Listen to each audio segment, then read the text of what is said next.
ডিসেম্বৰৰ পৰা 20 ডিসেম্বৰৰ ভিতৰত 10টা দিনত আমি 5টা কাৰ্যসূচী ৰূপায়ণ কৰিম। পোনপ্ৰথমে বিগত বানপানীত যিসকল লোক ভীষণভাৱে ক্ষতিগ্ৰস্ত হৈছিল তেওঁলোকক আমি সাহায্যসমূহ বিতৰণ কৰিম।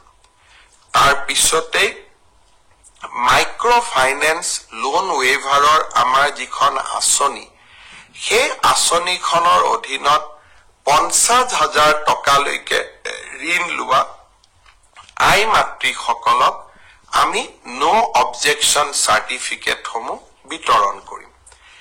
এই সময়ছোৱাৰ ভিতৰতে হাইস্কুল শিক্ষান্ত পৰীক্ষাত ডিষ্টিংশ্যন সৈতে পাছ কৰা ছাত্ৰ ছাত্ৰীসকলক আনন্দৰাম বৰুৱা বঁটা আমি প্ৰদান কৰিম। আৰু 10 ডিসেম্বৰৰ পৰা 20 ডিসেম্বৰৰ ভিতৰতে আমি নৱমমান শ্ৰেণীৰ ছাত্ৰীসকলক আৰু ছাত্ৰসকলক আমি চাইকেল বিতৰণ কৰিম। আৰু ঠিক একেধৰণে উচ্চতৰ মাধ্যমিকত সুখ্যাতিৰে উত্তীৰ্ণ হোৱা ছাত্ৰ আৰু ছাত্ৰী যিসকল ইতিমধ্যে নিৰ্বাচিত হৈছে তেওঁলোকক স্কুটিসমূহ বিতৰণ কৰিম। অৰ্থাৎ 10 ডিসেম্বৰৰ পৰা 20 ডিসেম্বৰলৈকে আমি সকলোৱে ব্যস্ত থাকিম আৰু সকলোকে এই আঁচনিসমূহৰ লাভ দিবলৈ আমি যত্ন কৰিম।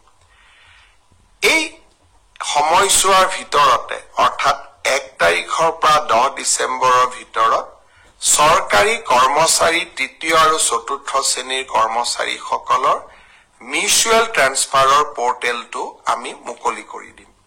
এতিয়া কামৰ সময় নিৰ্বাচনৰ সময় আমি পাৰ কৰিলো আৰু এইকেইটা দিন আমি সকলোৱে চৰকাৰী কাম-কাজ ৰাজহুৱা সেৱাত আমি ব্যস্ত ৰাখিম।